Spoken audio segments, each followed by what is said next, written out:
কোন চালু থাকা সামাজিক প্রকল্প বন্ধ হচ্ছে না। নমস্কার সুপ্রিয় কৃষক বন্ধু ভাইরা, আপনারা সকলেই জানেন পশ্চিমবঙ্গে ইতিমধ্যেই বাজেট পেশ হয়ে গেছে এবং বাজেট পেশ হওয়ার সঙ্গে সঙ্গেই বিভিন্ন প্রকল্প নিয়ে কিন্তু গুরুত্বপূর্ণ আপডেট সরাসরি জানানো হয়েছে। সেখানে কৃষি সহায়তামূলক প্রকল্প নিয়েও কিন্তু বিরাট বড়সড় আপডেট জানানো হয়েছে। প্রত্যেক কৃষকের অ্যাকাউন্টে সরাসরি প্রত্যেক বছর 9,000 টাকা আর্থিক সহায়তা পৌঁছে যাবে। অর্থাৎ আপনারা যে কৃষক বন্ধু বা পিএম কিষাণ টাকা পেতেন, সেই দুই প্রকল্পের টাকাই কিন্তু এবার একসঙ্গে ডাবল ইঞ্জিন সরকার হওয়ায় একসঙ্গে আপনাদের অ্যাকাউন্টে ঢুকবে 9,000 টাকা। অনুদান বাড়লো। কারা কারা টাকা পাওয়া থেকে বঞ্চিত হবেন, টাকা কবে থেকে দেওয়া শুরু হবে, মূলত সরকার কি বোঝাতে চাইছেন, একই সঙ্গে একই কিস্তিতে কি পিএম কিষাণ এবং কৃষক বন্ধুর টাকা ঢুকবে, কি বোঝা যাচ্ছে আজকের এই ভিডিওতে সেই নিয়ে আলোচনা করতে চলেছি।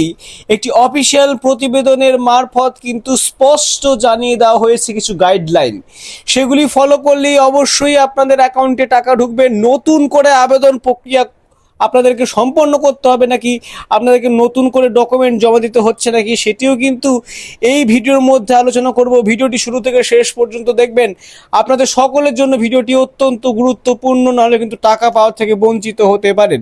তো বন্ধুরা, আপনারা এই ভিডিওটি পশ্চিমবঙ্গের কোন জেলা থেকে দেখছেন, ভিডিও শুরু করার আগে আপনাদেরকে জিজ্ঞেস করছি সরাসরি কমেন্ট সেকশনে জানাবেন। সেক্ষেত্রে রিপ্লাই কমেন্টের মাধ্যমে আপনাকে জানিয়ে দেওয়ার চেষ্টা করব আপনার জেলায় টাকা ঢোকার ঠিক কবে নাগাদ সম্ভাবনা আছে।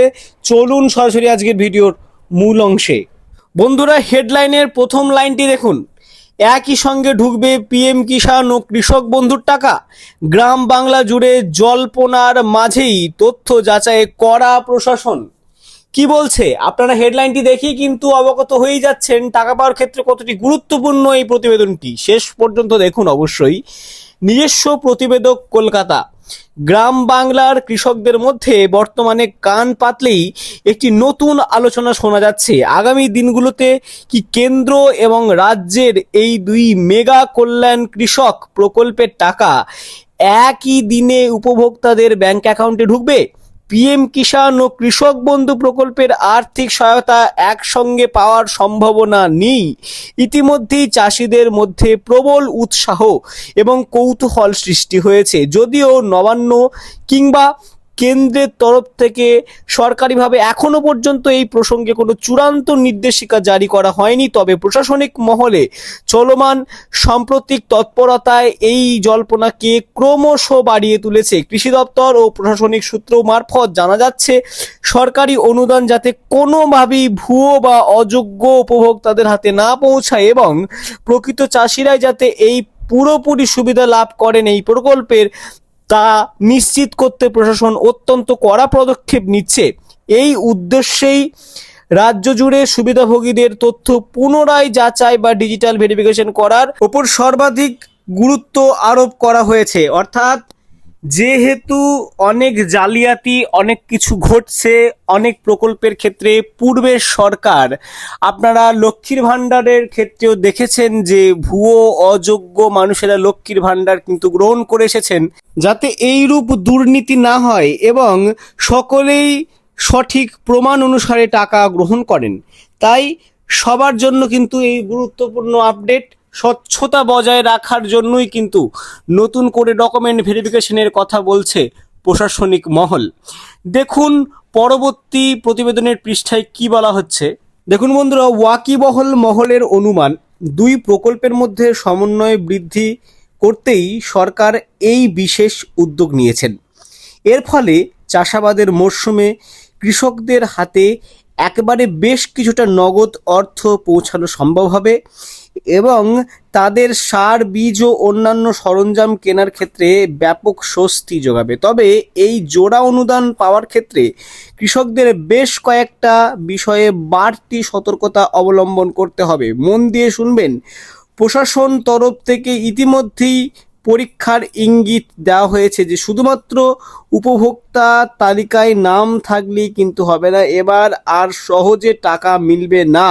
অনুদান পাওয়ার ক্ষেত্রে ব্যাংক অ্যাকাউন্টের সাথে আধার নাম্বার লিঙ্ক করা, আধার লিঙ্কিং পোর্টালে কেওয়াইসি প্রক্রিয়া সম্পন্ন করা এবং ব্যাংক অ্যাকাউন্টে ডিপিটি বা ডিরেক্ট বেনিফিট ট্রান্সফার সক্রিয় থাকা বর্তমানে কার্যত বাধ্যতামূলক। নথিপত্রের সামান্য ত্রুটি, নামের বানানে অসঙ্গতি বা তথ্যের অমিল দেখা দিলে অনুদানের টাকা মাঝপথেই আটকে যাওয়ার গভীর আশঙ্কা রয়েছে। এই কড়াকড়ি বার্তার মাঝেই পুরনো উপভোক্তাদের জন্য কিছুটা স্বস্তির খবর শুনিয়েছে প্রশাসনিক মহল। আধিকারিকদের একাংশের মতে, যারা অনেক দিন ধরেই নিয়মিত 2 প্রকল্পের অনুদান পেয়ে আসছেন এবং যাদের যাবতীয় সরকারি রেকর্ড ও ব্যাংক তথ্য সম্পূর্ণ নিখুঁত, তাদের নতুন করে উদ্বিগ্ন হওয়ার বা পুনরায় আবেদন করার কোনো দরকার নেই।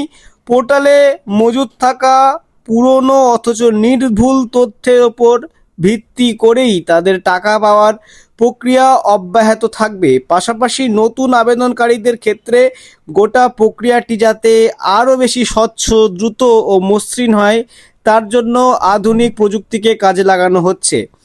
কৃষি বিশেষজ্ঞদের ধারণা, কেন্দ্র ও রাজ্যের এই দুটি গুরুত্বপূর্ণ প্রকল্পের মধ্যে যদি সত্যিই এমন সমন্বয় তৈরি করা হয়, তবে বাংলার চাষিদের দীর্ঘমেয়াদী আর্থিক বুনিয়াদ অনেকটাই মজবুত হবে। তবে বর্তমান প্রেক্ষাপটে কৃষকদের প্রধান ও জরুরি কাজ হলো নিজেদের ব্যাংক, আধার এবং জমির রেকর্ড সংক্রান্ত যাবতীয় তথ্য দ্রুত আপডেট রাখা। শেষমেশ জোড়া প্রকল্পের টাকা একদিনে ঢুকবে কিনা এবং নতুন ভেরিফিকেশন প্রক্রিয়া কবে থেকে সুসম্পন্ন হবে বা সম্পূর্ণভাবে কার্যকর করা হবে, সেই চূড়ান্ত প্রশ্নের উত্তরের আশায় এখন সরকারি নির্দেশিকার দিকেই তাকিয়ে রয়েছেন রাজ্যের লক্ষ লক্ষ কৃষকরা। আপনারা টাকা পাওয়ার ক্ষেত্রে যে বিষয়টি বুঝতেই পারছেন যে যেহেতু জোড়া প্রকল্পের কথা হচ্ছে, একসঙ্গে টাকা ঢোকা এবং বাড়তি টাকা ঢোকার কথা এখানে বলা হচ্ছে, তাই একটু ভেরিফিকেশন প্রক্রিয়া কিন্তু এখানে জানানো হচ্ছে। ভেরিফিকেশন কিন্তু হতে পারে, নতুন করে যাতে দুর্নীতি আর না হয়। টাকা পাওয়ার ক্ষেত্রে ডিবিটির যেহেতু হয়ে যাচ্ছে, ডিবিটির জন্য কিন্তু টাকা সরাসরি ব্যাংক অ্যাকাউন্টে আপনাদের অ্যাকাউন্টে পৌঁছে যাবে, তাই ডিবিটির লিঙ্ক অবশ্যই করে রাখুন। আজকে ভিডিওটি এই পর্যন্তই। ভিডিওটি ভালো লাগলে অবশ্যই লাইক করুন, বেশি বেশি করে শেয়ার করুন। পরবর্তীতে কৃষি সহায়তামূলক যে কোনো প্রকল্পের আপডেট সবার আগে পাওয়ার জন্য ধ্রুব টক্স ইউটিউব চ্যানেলটিকে অবশ্যই সাবস্ক্রাইব করে রাখবেন। ততদিন পর্যন্ত ভালো থাকুন, সুস্থ থাকুন। যে কোনো সরকারি প্রকল্পের আপডেট সঠিকভাবে প্রকাশিত হলেই কিন্তু চ্যানেল থেকে আপলোড করা হবে। ধ্রুব টক্স, বিশ্বাস ভরসার আগে।